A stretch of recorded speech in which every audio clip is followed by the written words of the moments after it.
Bonjour les amis, j'espère que vous allez bien et que vous avez bien débuté cette nouvelle année. Je pense que c'est le moment de reprendre les bonnes choses et aujourd'hui nous allons reprendre notre rubrique On apprend ensemble et quoi de mieux que de vous proposer une solution pour ne pas vous retrouver noyé après cette rentrée suite au bon moment que nous avons tous passé par rapport aux fêtes de fin d'année. Donc, aujourd'hui, vous l'avez compris, nous allons parler de l'automatisation ou sinon de la gestion des emails. Oui, pour ceux qui ont déjà collaboré avec moi ou s'il y a un trait sur lequel tous mes amis, mes collègues et toutes les personnes qui sont proches à moi seront d'accord, c'est que j'ai du mal à accorder mon attention à des personnes qui adorent perdre du temps aux autres. Ce qui fait que j'ai très, très vite, au début de ma carrière professionnelle, développé des stratégies pour ne pas me retrouver vidée d'énergie par mes collègues, que j'appelle souvent gentiment les politiciens de métier ou les managers que j'appelle les managers de politique à entreprise. Donc, voilà, pour la petite blague, voilà. Sinon, c'est des collègues que j'apprécie bien, mais qui peuvent rapidement vous vider d'énergie avec des multitudes de mails qui créent parfois des troisièmes guerres mondiales. Donc, l'idée, c'est que j'ai développé des stratégies qui me permettent de repérer des mots et de dire si le mail est important, si le mail est vraiment urgent.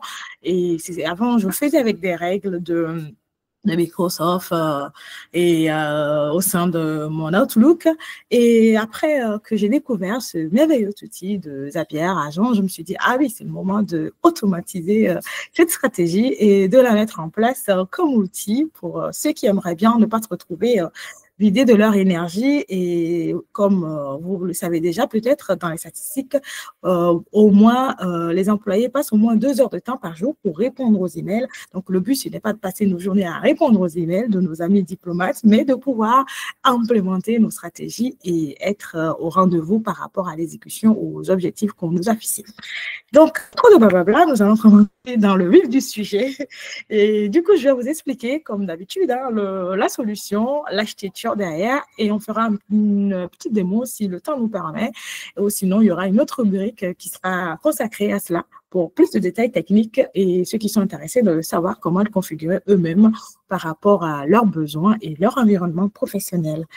Du coup, l'idée, c'est de pouvoir, à chaque nouveau réception d'email, de pouvoir trier, c'est-à-dire avoir des libellés qui vous disent ça, c'est par rapport, je prends un exemple banal, ça, c'est un mail qui concerne le marketing, ça, c'est un mail qui concerne un produit que vous utilisez, par exemple, Jira, et ensuite, il vous dira quelle est la priorité de l'email par rapport au contenu.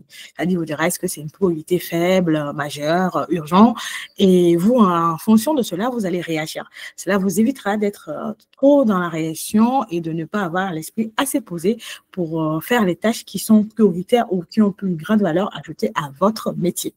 Donc, l'idée, c'est ça. Et du coup, par rapport à ma solution, j'ai mis en place un trigger que vous avez déjà peut-être eu le temps de découvrir. C'est un élément qui déclenche les actions par rapport à un robot bot IA. Et le trigger, c'est la réception du nouveau message. Ensuite, après la réception du nouveau message, j'ai mis en place des actions et des instructions. Dans l'instruction, je lui demande de trier, par exemple, un mail faible, ça va être tels éléments qui vont lui permettre, si ce mail est de priorité faible, et ça va être par rapport à la priorité forte, je lui ai aussi donné les éléments qui lui permettent de détecter, de dire ça, c'est un mail qui a une priorité forte et qu'on doit agir. Et je lui ai même permis de pouvoir répondre à certains mails pour pouvoir être plus réactive et répondre. Comme je l'ai dit, le but, c'est d'éviter des troisième guerre mondiale. Donc, vous comprenez l'idée. Et du coup, après cela, je lui ai configuré des actions, bien sûr, pour répondre aux mails et les classer en fonction des libellés, mettre les priorités qu'il faut. Du coup, c'est un peu ça l'architecture en 3 étapes que je viens de vous expliquer. L'idée, c'est on va faire une démo ensemble et ensuite, on verra dans la configuration technique quels sont ces éléments et ce qu'il faut mettre pour avoir le bon outil qu'il faut pour suivre.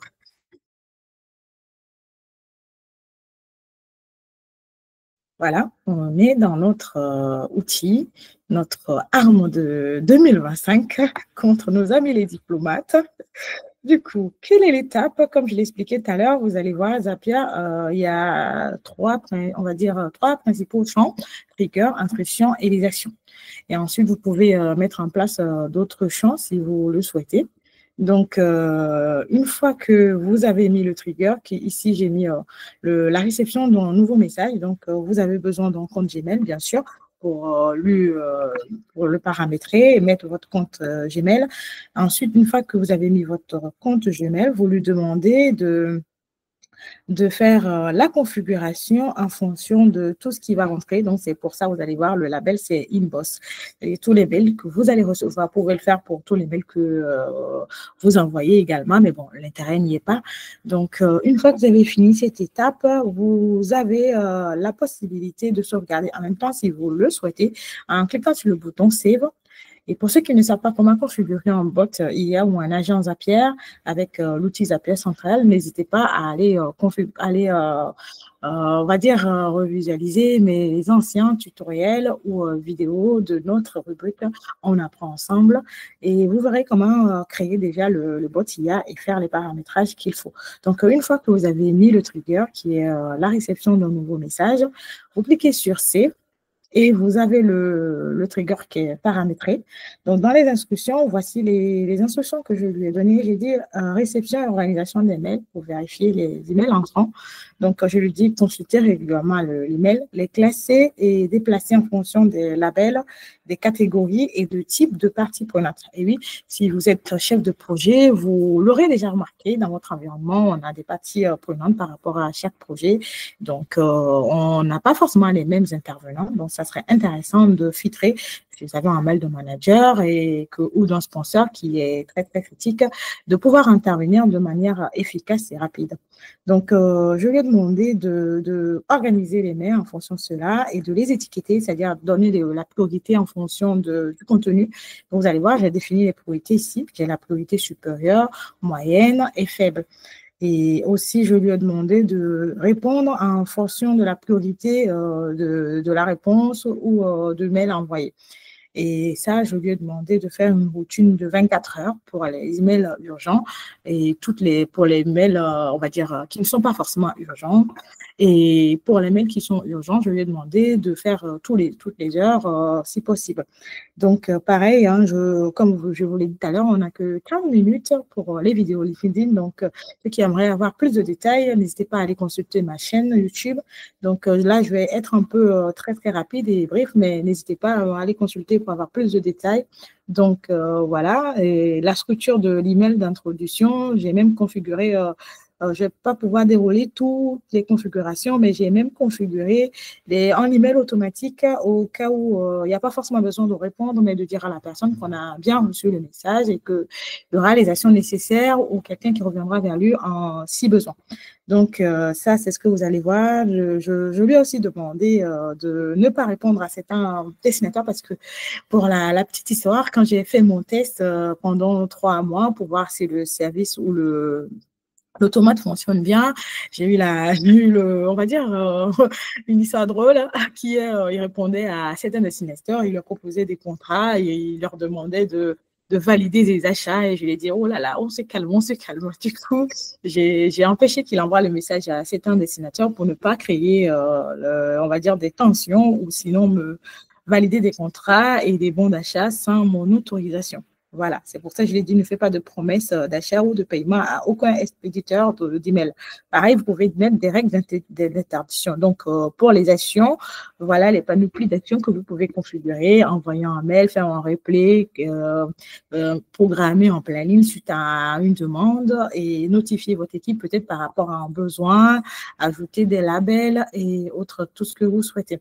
Donc, pour ça, on va tester et je vais vous montrer dans mon email comment se présentent les actions une fois exécutées. Donc, voilà, on voit le temps que ça répond et qu'on va regarder côté email ce que ça donne. Voilà.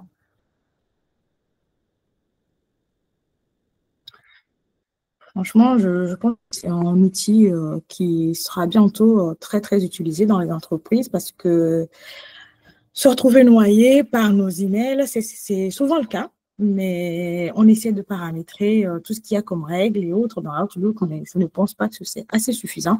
Donc, comme vous pouvez le remarquer, vous allez voir qu'au niveau de mes emails, je prends juste l'exemple de la partie notification de ma boîte de réception. Vous allez voir les mails, ils sont bien notifiés. Par exemple, si c'est un mail qui nous vient d'Amazon, il met Amazon. Si c'est Zapier, si c'est un no replay, je lui ai dit de ne pas mettre d'étiquette. Donc, il n'a pas mis d'étiquette pour dire si c'est prioritaire ou pas. Pareil pour Zapier, il m'a dit, voilà, la priorité, elle est faible. Donc, il s'agit juste d'un email de marketing. Et pour les événements, il me dit c'est un event. Donc, en fonction de contenu, il me met le libellé, la priorité qu'il faut. Pareil pour les infos administratives, si c'est juste une demande qui n'est pas forcément critique, il me dit priorité faible. Et ainsi de suite, vous allez voir, c'est le cas dans tous les emails qui concernent les notifications, parce que ce n'est pas des emails qui demandent des actions aussi importantes que ça. Et donc, si vous faites la même chose, vous verrez, au niveau des réseaux, au niveau de la promotion, vous avez tout ce qu'il y a comme information pour interagir au bon moment. Donc, voilà comment agit le robot une fois paramétré au sein de votre boîte email. Et là, on revient par rapport à l'exécution directe au sein de notre bot IA, que je voudrais vous montrer vite fait. Je rappelle que c'est possible. Vous pouvez bénéficier de mes templates gratuitement pour pouvoir implémenter les vôtres et les mettre en pratique au sein de vos environnements professionnels. Voilà ce que ça donne en termes d'exécution. Donc, si vous voulez tester votre bot IA, vous aurez la possibilité de savoir comment ça marche et aussi également des mails. Vous saurez ce qu'il faut pour rectifier et mettre en place des actions correctives pour voir de manière efficace ce que cela donne en termes de résultats. J'espère que vous avez aimé notre petite on va dire notre petit moment de partage d'expérience et bien sûr, j'espère que ça sera utile pour vous et que vous le mettrez également en place en fonction de vos besoins. Et n'hésitez pas à revenir vers moi si vous avez besoin de ce template et que vous aimeriez bien l'implémenter au sein de votre organisation. Ça sera un plaisir de vous aider et à bientôt pour de nouvelles expériences d'apprentissage.